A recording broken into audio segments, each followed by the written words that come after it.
باسمك اللهم ندعو في غدو ورواه لك منا كل حمد. السلام عليكم ورحمة الله وبركاته.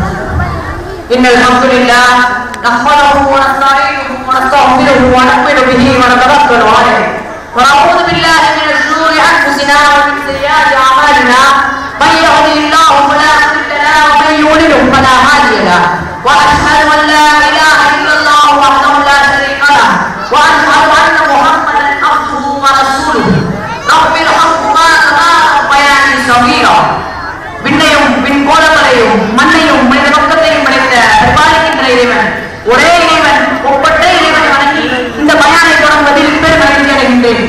பெருந்தமையாக வைத்திருக்கும் பெரியவர்களே, அருகிலிருந்து வந்திருக்கும் ஆண்டவர்களே, சான்றவர்களே, மாணவர்கள் வாழ்கின்ற மாணவ செல்வங்களே, உங்கள் அனைவருக்கும் என்னுடைய இனிவான கனிவான சலாத்தை தெரிவித்துக் கொள்கிறேன். அஸ்ஸலாமு அலைக்கும் வரஹ்மத்துல்லாஹி வபரகாத்துஹு.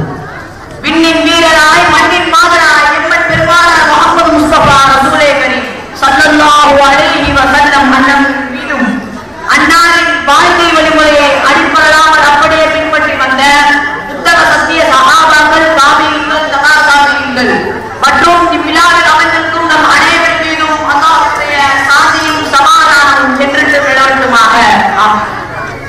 அல்லாஹ் ரப்பல் ஆலமீன் நாம் சொர்க்கம் செல்வதற்கு எத்தனையோ வழிகளை வைத்திருக்கின்றார். ஆனால் ஒரே ஒரு முக்கியமான வழி, தன் தாயின் பாதத்தின் கீழ் உள்ள அந்த சொர்க்கம்.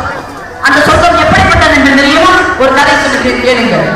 6 வயதான முகமது நபி தன் தாயாரிடம் அமர்ந்து கொண்டிருக்கும் போது தன் தாயார் அன்னாரிடம் கேட்கிறார்கள், மகனே, மதினாவில் உள்ள நம் சொந்தங்களை உனக்கு காட்டி தரட்டுமா?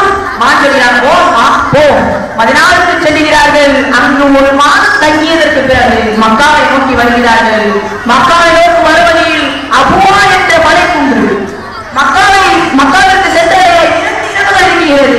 ஆனால் அபுவா என்ற இடம் வந்ததற்கு பிறகு அந்த இடத்தில் தன் தாயிற்கு உடம்பு இயலவில்லை, நோய் வந்து விடுகிறது. அப்பொழுது நபி அவர்களுக்கு தெரியவில்லை, அதெல்லாம் பச்சை பாலன். அப்பொழுது 6 வயதான நபி அவர்களுக்கு ஒன்றும் தெரியும், இது தன் தாயினுடைய சகராது, தன் தாயுடன் சென்ற கடைசி பயணம்.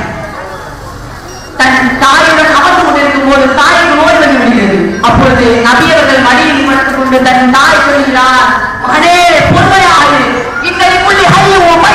இந்த உலகத்தில் வாழும் ஒவ்வொரு உயிரினமும் நிச்சயமாக மரணத்தை சுமக்கும் என்று சொன்னார்கள். இந்த உலகத்தில் வாழும் அனைவரும் உனக்கு கட்டுப்படுமானே, உனக்கு கட்டப்படுமானே, பொறுமையாய் என்று சொல்லி தன் மகன் மடியில் படுத்தவாறு மறந்துக்கிறார்கள். 6 வயது பச்சைப்பாளன் தன் தாய் இல்லாமல் என்ன செய்வார்? 6 வயதான முஹம்மது நபி தன் தாயை தன் மடியிலே தன் கண்ணத்திலே முதல் மரணம் அடைந்த தன் தாயை பார்த்து அவனுக்கு புரியவில்லை என்ன நடக்கிறது என்று. அவனுக்கு புரியவில்லை. தன் தாய் மரணம் அடைந்தது என்று சொன்னதும் மற்றும் முஹம்மது நபி ஸல்லல்லாஹு அலைஹி வஸல்லம் அவர்கள் தன் தாய் மரணித்ததற்கு பிறகு ஏதோ ஒன்றும் செய்ய முடியவில்லை. பாலைவனம் அல்லவா, நடுக்காடல்லவா, அந்த பாலைவனத்தில் ஒற்றை பாலைவனத்தில் தன் ஏதோ ஏற்பாடு செய்துவிட்டு அவ்வா என்ற சின்ன மலை குண்டில் தன் தாயை அடக்கிவிட்டு திரும்ப செல்கிறார். கொஞ்சம் தூரம் கூட செல்லவில்லை.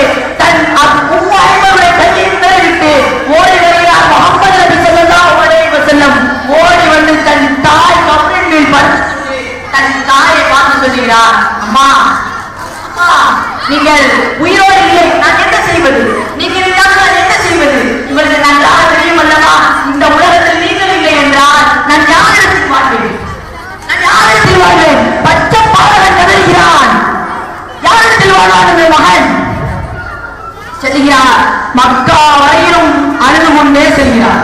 தன் மக்காவுடைய பயணத்தை முடித்து விடுகிறார். 63 வயதாகிவிட்டது நபி அவர்கள். 63 வயதானவும் தாயை மறுக்கிற 57 வருடங்கள் நபிமட்டம் கிடைத்ததும் தன் தாயை மறுக்கிற ஒவ்வொரு நிமிடமும் ஒவ்வொரு மணிக்குள்ளும் தன் தாயை நினைத்துக் கொண்டிருந்தார்கள். இந்த கஷ்டம் யாருக்கால் வருமா? இந்த கஷ்டம் சிறுவயதிலே தன் தாயை இழந்த கஷ்டம். சிறுவயதிலே தன் தாயை எழுதுகிறார்.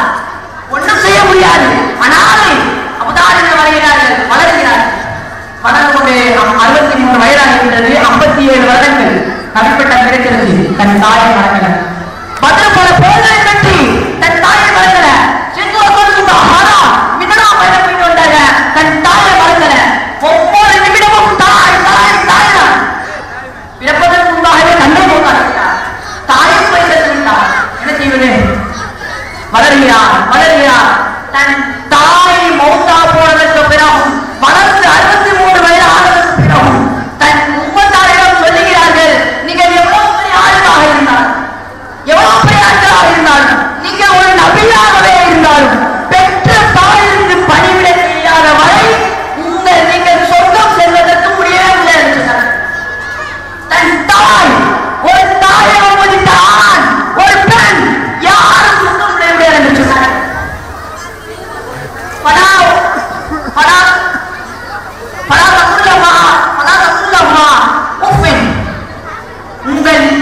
உங்கள் வீட்டில் யாரோ ஒருவர் முதுமை அடைந்து விட்டார், பெற்றோர் முதுமை அடைந்து விட்டால் அவரை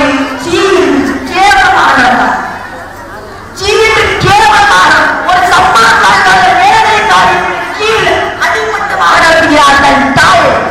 அவனுக்கு வேலை தெரியா? உன்னை பெற்று 10 மாதம் உன்னை சுமந்து பெற்றெடுத்தால் அந்த தாயை அவமதிக்கிற ஆண் பெண் அனைவரும் யாரும் சொர்க்கம் நுழைய முடியாது.